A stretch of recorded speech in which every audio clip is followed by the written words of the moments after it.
When Samoans first began coming to the United States in the early 1900s, they were looking for a place to belong. They found home with family, and as those family circles grew, they found it again with their churches.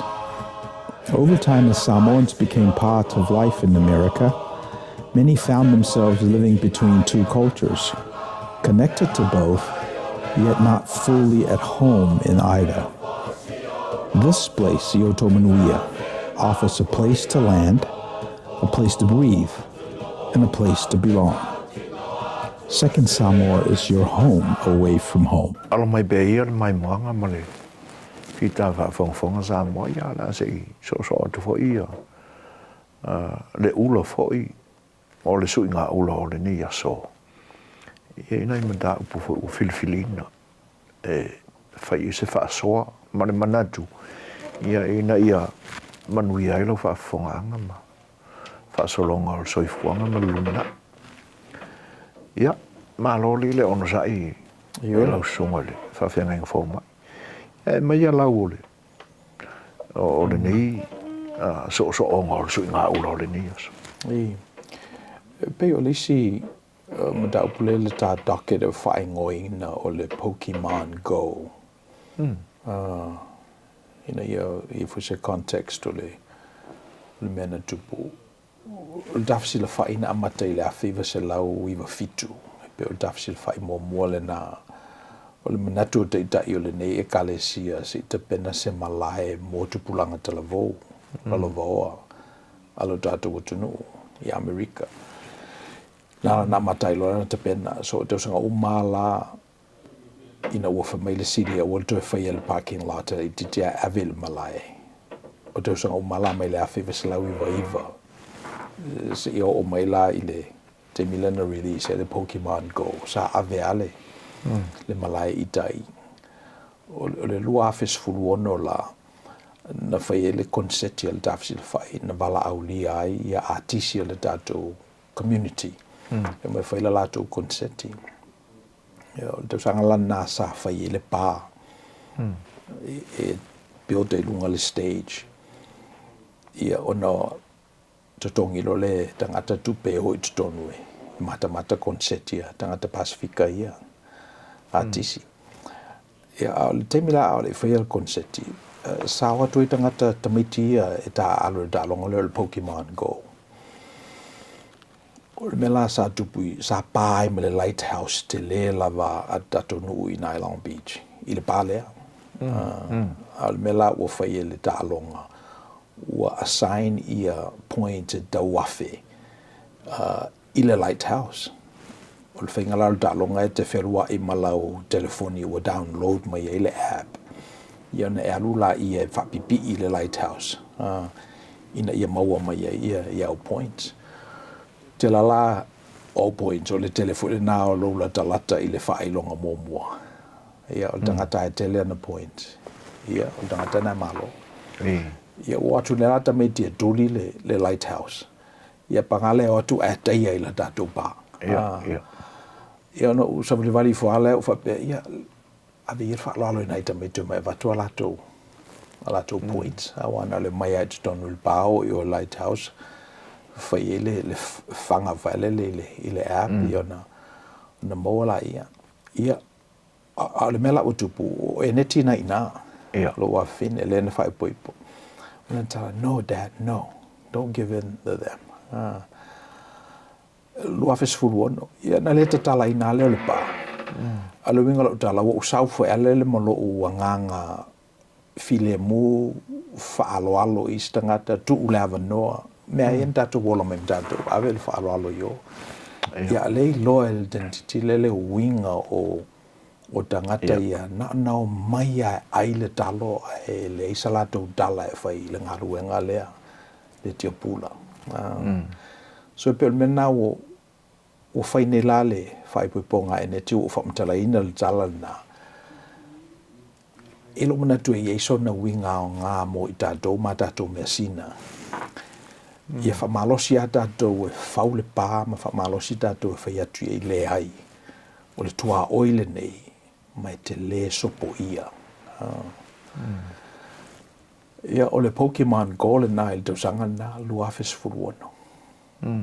Tele tamaiti sa o atu il konseti. A ia lama tangata ia na watu ai mai lato points ai le sa lato connection. Le community. Se lau tamaiti le nā po tom fai tu le pa ilalo. Ina ia o i tutono le lighthouse e mai lato points. Ia, e pe o le talal nā e watu fo i nā e mako whauai. Io e. A o wha matala lena e sao noni. Hei o mawhau i winga o le tātua tunu. Ma le tau singa o ana mea sina. E ia mea e matua i whainga tāo na tatala. O tātou ngawha. Tino lala utala misi man whaafonga anga vo Samoa. Se teimi o se whaano fotupu, whaafoto le waali, foto le waa uru. O ta pena i se ai, ngā la whai o la tomatai. Ia. O le aso la whaatino ma, whaatino le wha moe usu mai le nuu ma le tumalo. Whai la le whaatau o le nuu i se isi e la unga. O le Outou ma le anganga mau o lunga o le tangata o le atasi e le whaatau. O le tula lea o le aia whaapai ina nofo. I le tū ma le anga wha Samoa o le matua tausile nā whalopolo. E la tau te tapena i le launga i ni upu e wha Manuia ai. E foi o le a pale mai ma sao i matai, sao i matau. I le sao wha inga matai. Misi na e sila i le wha tinonga o le tū ma le anga wha malo fie. I le taina o le pea le tamau. Tau le alo pia.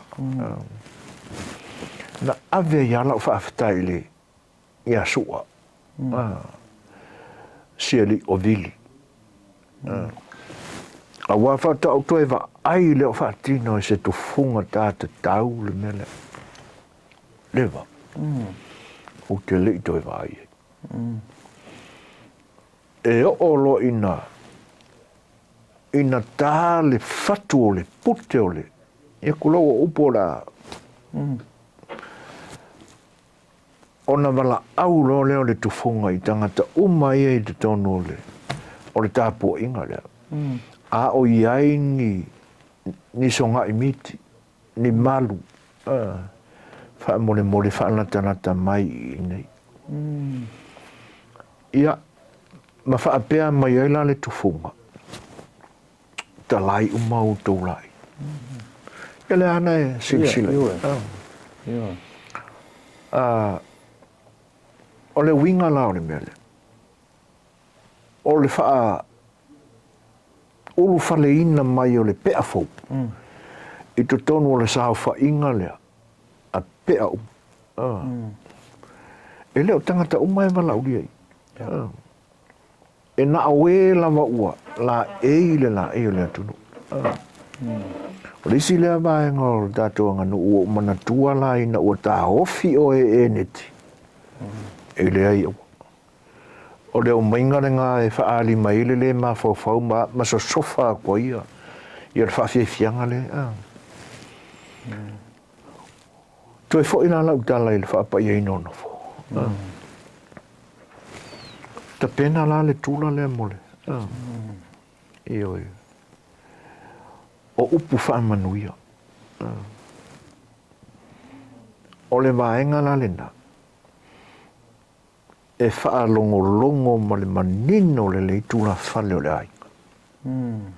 I upu ia la mai e whapai. Le anga o ina e tala ngawha i loa la le tula whale le. O le mafu anga e whapena ai. E whai mai le maua a isi tula tō, ma lau whai tō whā, ma lau whai uta Samoa. whaai loa tua le lo langi le a inga le whai ala tō matai. E le i lo se kamai ai. E kalare ngafo le a inga le kaua i lunga i kupora ko. Ai whai mai le maua ai. Se uro le lau. O le vaenga le nā o le whaapaianga o le launga o nofo.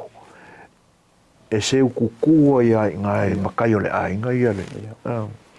Ai sea, le anga ua iai ma le talapelo a makai. E ti ngā ona lātou i loa ua ngā o se ainga fo i lea e. E le kaura ko ngā whai. A le a whai mai ale pepelo. Ona o lea. O le tau mawha ma le kupe. E peila o le ua na e sa ungoa e wha matala la ia. I le lua fesifulu ono i taile. I le afo i le lighthouse ma le no fuanga na whai le kona seti le tafsi wha. Ia matūranga fo ina ia. Le winga o le tālonga. O le ua kukuma pointi o i la lo le tafo i o lighthouse. Ia. Ala ua paha tātou. E pangale ua si o mia e le pā. Ia. E iai fo i whaai loilo le te iaua. Wa tu le pā i. A tonu sa ngata le wa ai ma le sila. E le ia. Ia oangi i sopo aku se whaaleanga ia. Ia whaafia ngā lau artisi o le. A le atu Polynesian le wai i. Ai pita ila. O le ua mate ia e tupulanga fau. Le whaale tonu le.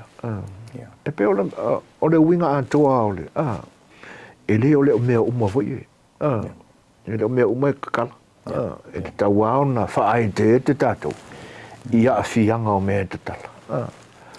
E pe o se au le nā. I think you're spot on. O le sina mea te tau nei loa tātou o a tātou mea sina. Tātou te tausi iai, whapele pele iai. I ona whailola i o le pā. Nei te ua sofia e tā lako. O a le winga nā o le mea. E o mai ata meti nei pāwala lātou mea lai māta i tū o le point. O le memoau. A mai lau. A le ai ase popole i o le tawhisi la whai le tunu. O le eta pena i le stage mo artisi. O le pāfo e mafua ona le nā. A pe o le sina winga e tawana whai te fo i tātou ana ona. Ai le talo ai. Le tuto inga le tia pula. I on whale tonu le tātou community moving forward. Ai e fo i ala ia meta o electronic tia pula. Me se ta malai le e tino i matangi. O le electronic tia pula. O lo sau avatu ia to whamanino i nei le malai le nei. Ia ai le tuto mai a sau like. Sau subscribe. Ia ma sau share fo i. Wa o tia pula nao le nei malai. So e mane ala vanole nei whaatal sanga atuai. A whapeolo o ngā mā munu ngā vewe mele. To whai asu fuina. Ia. Mai sau komeni. Whe mai vi ia le tua. Ia ona. So sani whele tatu malai nei. Ioi. Tā wala le vaenga le ua e pa iei mispo wina. Ia. A wai. E mo le whaafonga anga le tatu atunu. Ai se tasi e whapeane. O nane mafuanga e ala ingo u laika kufua. E leo i se mana mana manga tele i au lua mulu ngā bebenga. E mo le sirfia la. E le nganta o le whaasoa. Matu se mea ua maua i la masa i dinga e le nganta o le sunga le whiwhi au fo mai. Au na iau foi e le ngata o tū wha Kirisiano. Na iau onga wha Kirisiano. O ni nei vaenga o le anga nuu Samoa, tātou Samoa. Ia alo o iai foi ma nei tūlanga o mea o nei aso e pe ona wha mana tātou emisi. Ia o le teknolosi wha Samoa la. O mea tātou te tua iai, tātou anga nuu. Ai leo ua matul teknologi le ale ni ya o masani ai ai le yale le bato sina fasi fai ina ua se tau mafatanga fa le loto ma fai vo le mafofau ia mai foi sina au fasi umala mama ua yo e ala ila like ia pe subscribe ia atono le na o le Pokémon na ta te tuli na nei aso o Manuia o le tua ia le ala o fa soa atu le ma ua Pokémon ia ai o le ala una e pe o tūlanga nā misi ai whawhetai o tātou e pai i tūlanga ia ma le manatu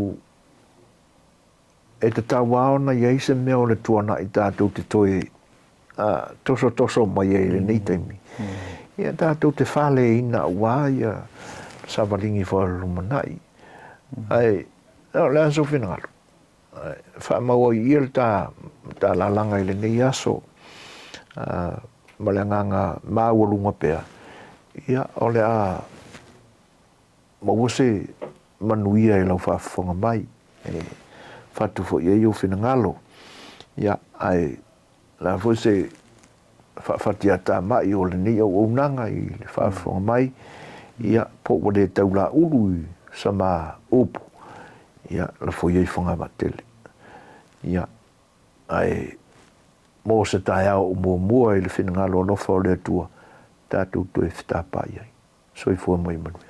Thank you for spending time with us. If you found this content helpful, please like the video, share it with others, and subscribe to the channel so we can continue bringing these insights directly to you. Outou Manuia.